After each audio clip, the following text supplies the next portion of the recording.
¿Qué tal? ¿Cómo están? Bienvenidos a Igualdades en esta que es ya su segunda temporada. Les saludo con muchísimo gusto, mi nombre es Berenice Bejarano y a nombre propio y de toda la producción de este espacio les invitamos para que se quede con nosotros y conozca la información que difundimos de manera comprometida, vinculada con los temas de igualdad de género desde una perspectiva muy cercana a los derechos humanos. No deseo continuar sin antes agradecer a Moni, que estuvo con todos ustedes en la primera temporada, que hizo un trabajo maravilloso. Le enviamos un abrazo de todos nosotros, de toda la producción, y ahora les invitamos para que se quede con nosotros, ya que seguiremos con este trabajo que se ha llevado a cabo desde programas atrás. El día de hoy en Igualdades abordaremos un tema difícil, un tema sensible para muchas. Muchas mujeres en el mundo entero, incluso quizás sin enterarnos en su momento, hemos sido víctimas de violencia. Desde pequeñas hemos crecido escuchando frases como eres la gordita de la clase, no eres tan brillante, eres la fea, no eres como tu hermano. Cuando crecemos nos enfrentamos a un fenómeno globalizador que a través de los medios de comunicación y las revistas nos obligan a cumplir cierto estándar físico. Hay que ser muy delgadas, hay que ser rubias, hay que ser brillantes, hay que ser inteligentes. Si nos vamos al momento del matrimonio, muchas mujeres enfrentan procesos difíciles, procesos en los que se ven envueltas en sumisión, con culpas, que no cumplen con los estándares y los requisitos que les son impuestos generacionalmente, impuestos socialmente, y que nos hacen sentir culpa, y que esa culpa justifica la violencia, justifica los golpes, justifica los gritos, que también son violencia, justifica muchas situaciones. Y entonces, millones de mujeres en el mundo viven deprimidas, preocupadas, angustiadas por estas situaciones que en muchas ocasiones les quitan la vida incluso. Hoy aquí en Igualdades hablaremos de violencia de género, así es que les invito para que se queden con nosotros para empaparnos del tema. Tenemos este material que hemos preparado con mucho gusto para todos ustedes.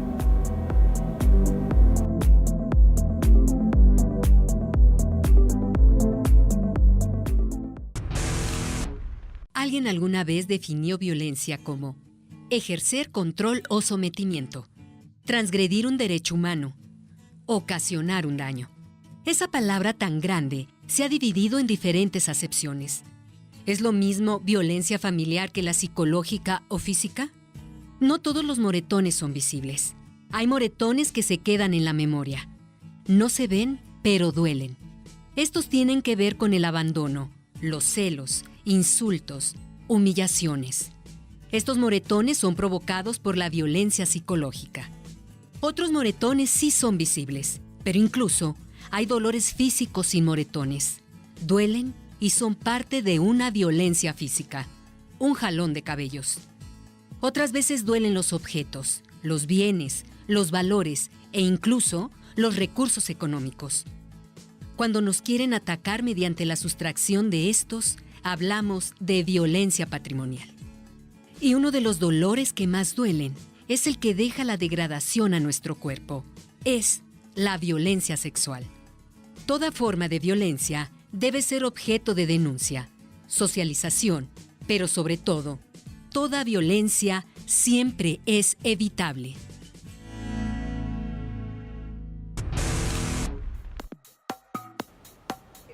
Muchísimas gracias por esta información que nos permite ir adentrándonos en el tema. Es una posibilidad para mujeres y para hombres de conocer cuáles son las distintas formas en las que se puede ejercer violencia y en las que podemos estar viviendo violencia. Esto sin duda es una posibilidad de cambiar nuestras historias, de cambiar nuestra vida y cambiar la vida de generaciones que vienen atrás de nosotros, de nuestros hijos, de nuestros sobrinos, y que ellos vivan en un contexto mucho más sano y que evidentemente esto construya una sociedad mucho más sana e igualitaria. Hoy les invitamos desde este espacio a sensibilizarnos, a conocer, a saber y que esto, repito, permita que podamos ser todos mucho mejores, que haya hombres que se sientan libres de estos estereotipos que les obligan a ser de determinada forma y que esto repercute de una forma muy difícil y muy dura en muchas de las mujeres, no solamente de México, sino del mundo entero. Ya está con nosotros nuestra invitada Liz Capulín, con quien platicaremos en unos minutitos más, así es que yo le invito para que se quede con nosotros. Tenemos todavía mucho más. Esto es Igualdades.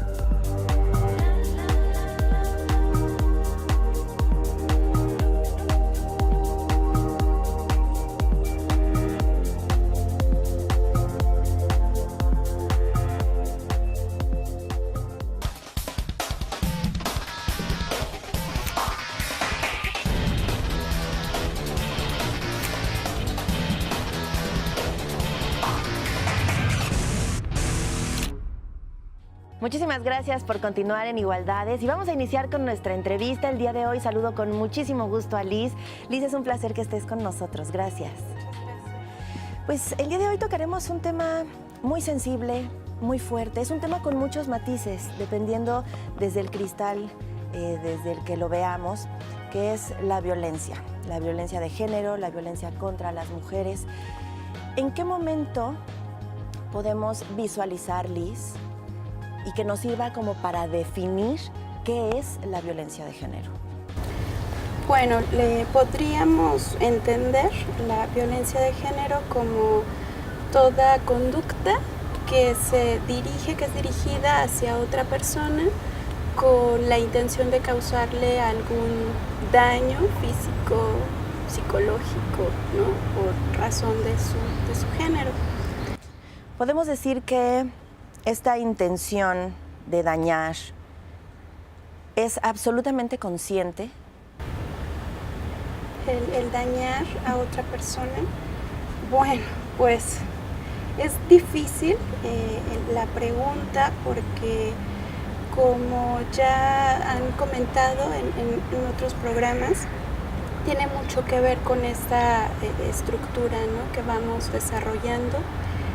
Cómo nos van formando, cómo vamos aprendiendo a socializar en función de relaciones de poder, donde se atribuye mayor valor, mayor importancia jerárquica a lo masculino, ¿no? Entonces, bueno, si vamos creciendo con esas nociones, pues bueno, a lo que se tiende es a ejercer, ¿no? A creer que se tiene el derecho de ejercer. Se naturaliza. Más, exactamente, sobre los más vulnerables, las más vulnerables. Es una cuestión completa y absolutamente cultural, social.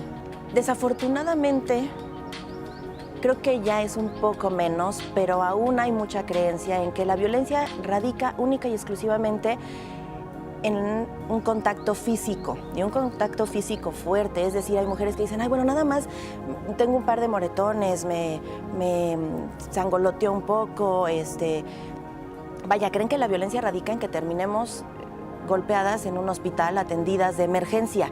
No es así. Exactamente.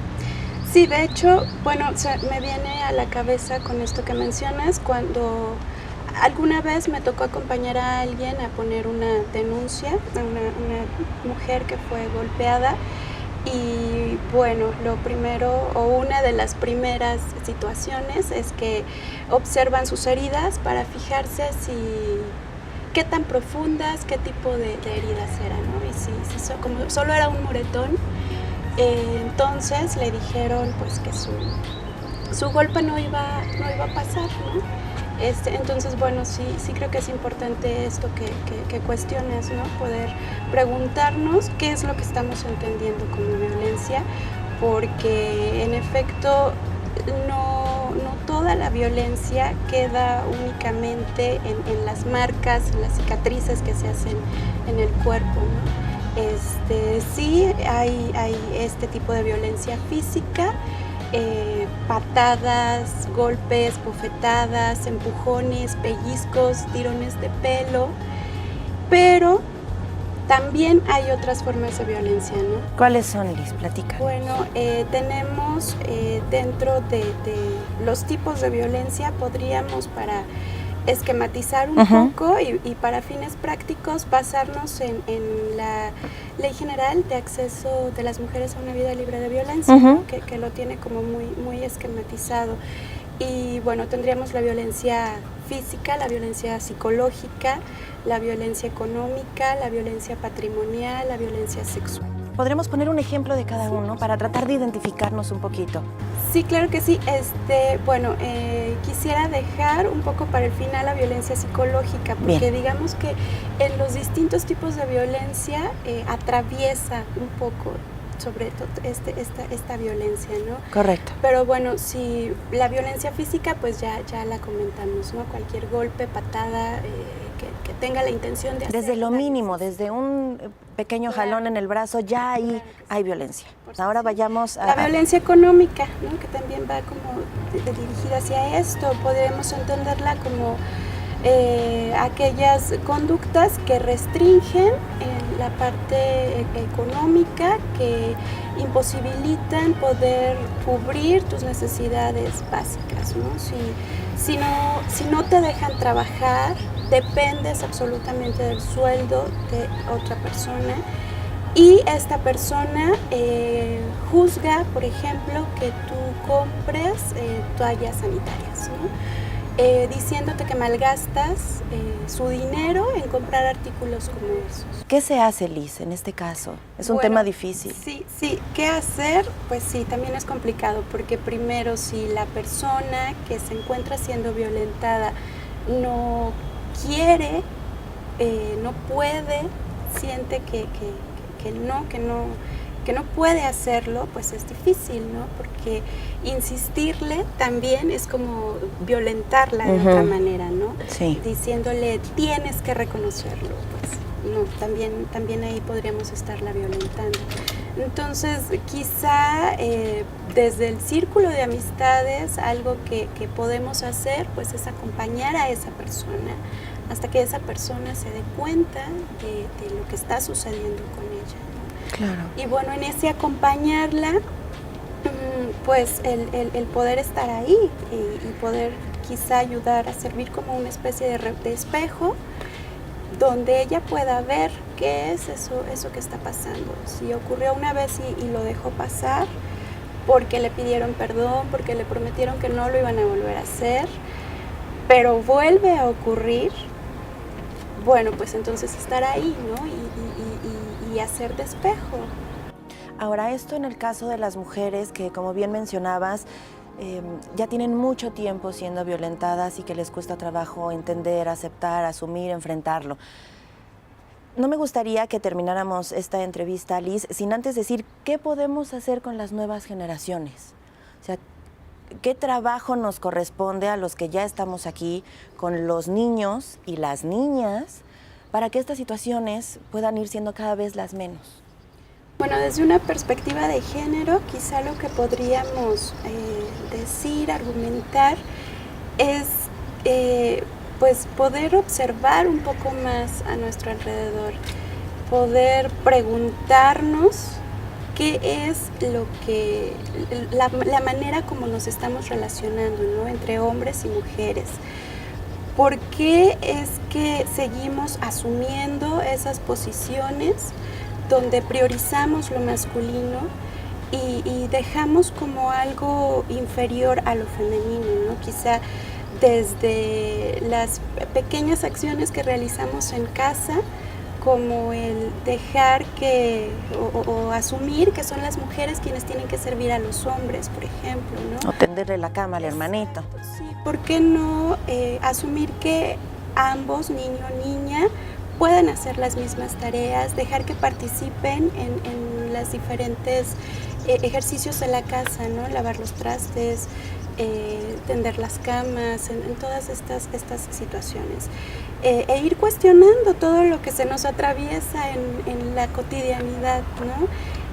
¿Por qué he de cambiarme de banqueta cada vez que veo a un grupo de chicos? Sí, esto, o lo que escuchamos a veces en el transporte público, ¿no? El tipo de música, sea el estilo que sea, pero existe música que es muy violenta de pronto. Sí. Entonces, ¿por qué no cuestionar eso también?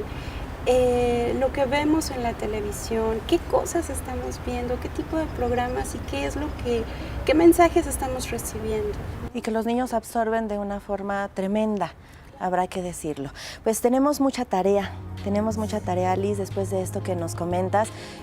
Como se ha mencionado en otros espacios, es importantísimo que nos sensibilicemos todos y que invitemos a nuestros niños justamente a esto, a que no generen una idea de diferencias. Todos somos iguales, todos somos capaces y responsables de enfrentarnos a muchas de las cosas en la vida. Liz, te agradezco muchísimo que el día de hoy hayas estado con nosotros. Pues muchas gracias. Gracias, muchas gracias. Continuamos con más Igualdades.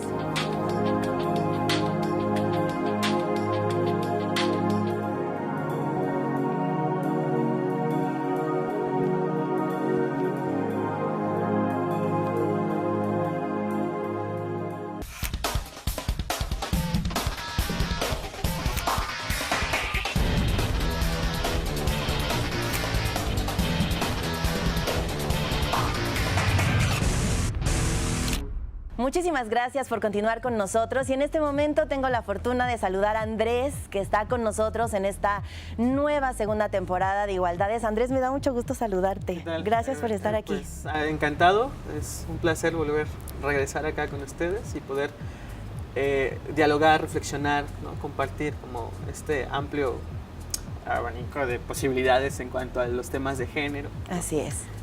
Y bueno, me gustaría empezar con esta frase. Hace rato venía escuchándola mientras manejaba y decía, mi papá llegaba borracho y le pegaba a mi madre, ahora yo lavo los trastes y le pego a mi esposa, ¿no? De un grupo mexicano. Y empezar como en esta situación de la violencia, aclarar como, me parece importante el espacio privado y el espacio público, ¿no? Porque de repente escuchando como Alice, como que compartía, es cierto, ¿no? Que las mujeres viven una serie de violencias en el espacio público, ¿no? En la calle mientras caminan, en sus oficinas, en la oficina y demás, ¿no? En el transporte público. Sí. Y que bueno, hay una serie de normas, de acuerdos internacionales y demás que regulan, que castigan o que sancionan ese tipo de acciones. Sin embargo, me parece importante empezar a reflexionar qué sucede en el espacio privado, ¿no? Porque en el espacio privado persiste la ley del otro, ¿no? De aquí pasan las cosas porque así es, porque es natural, porque yo lo digo. Entonces, claro. Y me parece que hay una naturalización de la violencia, porque precisamente no está el Estado, la institución vigilando que se haga cumplir que las mujeres puedan vivir libres de violencias. Y hay algo muy importante, para que la violencia empiece a disminuir hay que transformar roles, ¿no? Porque si no, seguimos asumiendo como natural este principio dogmático de que las mujeres son débiles y entonces se necesita del cuidado del otro, ¿no? De la protección, y esta otra parte tiene que ser fuerte, ruda, ¿no? Y violenta. Claro, claro. Entonces, eso por una parte, y también entender, a mí me causa mucha incertidumbre cuando escuchamos como es que la otra lo permite, es que la otra no se retira, porque se deja, ¿no? Y entender que precisamente gran parte del constructo de ser mujer es esto, ¿no? Las mujeres son del otro y para los otros, ¿no? Entonces, ¿y qué se entiende esto, no? Las mujeres juegan este doble rol de madres, esposas, ¿no? Porque los hombres, cuando nos relacionamos con la otra, es esto, o para amarla o para violentarla, ¿no? Y entonces la mujer precisamente viene a cubrir esto, ¿no? O bueno, no a cubrir, más bien nos vamos como embonando en esta situación, y por eso naturalizamos, o es normal creer, o parecía normal, es que me pega porque no cumplí, ¿no? Porque sí lo hice mal. Porque lo hice mal, ¿no? Y los hombres asumimos que, en efecto, que ella es la que no está obedeciendo, ¿no? Porque cuando hacemos esta unión, intrínsecamente se piensa que ella ya es mía, ¿no? Su cuerpo me pertenece, ¿no? Y no solo su cuerpo, sino todos los recursos emocionales, físicos, económicos y demás que se desprenden de las mujeres. Claro. Sabes, cuando hablas del término de naturalización de la violencia, creo que aquí es bien importante que hagamos conciencia y que conozcamos un poco nuestra historia familiar. Comentan algunos especialistas en el tema y psicólogos que a veces somos leales con nuestras historias, con nuestros pasados, y entonces si mi abuelita fue sumisa, si mi abuelita fue violentada, a lo mejor no tengo muchos otros elementos, muchos otros referentes para que a mí no me pase exactamente lo mismo. Y adoptamos ese papel porque estamos siendo leales a nuestras mamás, a nuestras abuelas, a quienes quisimos mucho, por supuesto, y que nos cuesta mucho trabajo desprendernos incluso de sus propias dinámicas, que no son las nuestras. Entonces, llegar a este punto, Andrés, amigos que nos ven, creo que debe ser muy complicado, sí lleva mucho trabajo, sin duda creo que no es imposible, ya que hay mucha gente trabajando en pro de ello, pero sí debe costar mucho trabajo, tanto al varón darse cuenta de que quizás también está repitiendo patrones, siendo un violentador, como quizás pudo haber sido su papá, su abuelito, y que las mujeres quizás también están repitiendo historias, vidas que no son sus vidas. Claro, es un poco complejo en la situación de que hay una serie de espacios que lo refuerzan constantemente, ¿no? Está el Estado, está la escuela, está la familia, ¿no? Están los espacios religiosos, precisamente donde se establecen o se refuerzan constantemente estos roles. Pensaba, hay un video que se llama Boys Don't Cry, los chicos no lloran, y precisamente en la construcción de la masculinidad se basa en esto, ¿no? En la represión de las emociones. Entonces, y sobre todo en esto, ¿no? Los hombres no lloran, o no te dejes, o sé fuerte, o sé hombre. ¡Pégale! ¿Y qué implica? ¿No? No, a veces ni siquiera pégale, ¿no? Sobre todo esto, ¿sabes? Sé hombre. ¿Y qué implica ser hombre? ¿No? ¿Cuáles son todo lo que conlleva ello? Claro. Y uno de esos es precisamente la no expresión de las emociones. Y entonces cuando yo estoy frente a la otra y cuando yo estoy ejerciendo cualquier tipo de violencia, es difícil que yo empatice con algo que se me ha enseñado que no debo de sentir, ¿no? Así es. Y entonces por un lado, y por el otro también entender el proceso o el fenómeno de la violencia. No solamente, esta frase que te comentaba al inicio, las violencias ahora ya son más sutiles, ¿no? Evidentemente, ahora ya es muy sancionado precisamente que yo le pegue a mi pareja, ¿no? Pero no es la única forma. Exactamente, ¿no? Entonces hay formas o hay violencias muy letales, como es precisamente la emocional, ¿no? Entonces ir entendiendo que el proceso de denunciar inclusive es un proceso bastante duro, porque pareciera que rompes con ese pacto que establecieron en un principio, no traicionas eso. Claro. Y llega lo que no queremos, ¿no? Como esa ruptura, porque en realidad la violencia es tan fuerte o tan difícil de intervenirse porque nos violenta a quien amamos, ¿no? Claro. Y desde ahí rompe o toca un montón de fibras, muy un montón de sensibles. espacios. Y acá, bueno, es por un lado entender también que los hombres, que me parece muy importante, para quienes nos están viendo, porque de repente podríamos decir, es que los hombres también vivimos violencia o de género, demás. Los hombres no vivimos violencia de género, ¿no? El sistema inclusive está creado para que nosotros tengamos actos violentos hacia las otras o hacia los otros. Claro. ¿No? Entonces seguramente mucha de la violencia que vivimos los hombres tendrá que ver, es producida por otros hombres, ¿no? Sin duda. Y entender que muchas de esas violencias que se ejercen comúnmente son ejercidas porque estamos vinculados a algo femenino. Entonces nuevamente es como lo malo no es que, o sea, no es que seas hombre, sino que te parezcas a lo femenino, ¿no? Claro. Como si lo femenino fuera algo malo, como si nos contagiara, como si nos impregnara, ¿no? Entonces es como bastante... Con esta mancha eterna, ¿no? Con este estigma de es menos, es malo, y entonces por eso ha habido esta dinámica de sometimiento, y que si no nos informamos, que si no nos sensibilizamos, que si no aprendemos, que si no leemos, vemos programas como estos donde se difunde temas, donde platicamos con especialistas que nos permiten conocer e intentar abrir esas pequeñas puertitas, esas pequeñas fibras, y que digan, híjole, a lo mejor en esto estoy cayendo aquí, estoy cayendo acá, pues difícilmente podremos salir de la situación en la que nos encontramos. Sí, claro, y la invitación para los compañeros varones, ¿no? Sería precisamente eso, no empezar a cuestionar nuestro privilegio. Así Creo es. que desde ahí sería como el primer paso, ¿no? Reconocer que somos violentos tal vez y dejar de ejercer esa violencia, ¿no? Pues pero bueno. ahí dejamos una tarea maravillosa, ojalá podamos tocar en las conciencias de todos los varones que nos estén escuchando y viendo en este momento, y que podamos poco a poquito, Andrés, ir generando un importante cambio. Me da muchísimo gusto que nos hayas acompañado el día de hoy, que estés conmigo en esta nueva segunda temporada de Igualdades y espero que nos estemos viendo programa a programa. Por supuesto. Muchísimas gracias. Gracias a usted por habernos acompañado. Recuerde que puede seguirnos a través de las redes sociales. En este momento están apareciendo aquí abajito de su pantalla nuestras direcciones para que haga uso de ellas. Los comentarios, las sugerencias. Recuerde que esta retroalimentación es altamente importante para nosotros, así es que hagan uso de ellas. Y bueno, pues nos vemos hasta la próxima. Que tengan una extraordinaria semana, por favor. Sean felices. Gracias.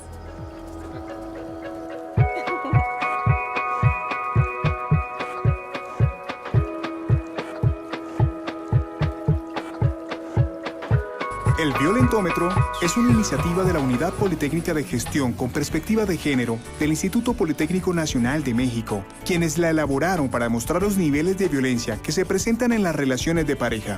Fue el resultado de un proceso de investigación realizado con población estudiantil, joven y adolescente, que logró identificar las acciones cotidianas de violencia, alertar sobre ellas y evidenciar el riesgo al que se exponen las mujeres.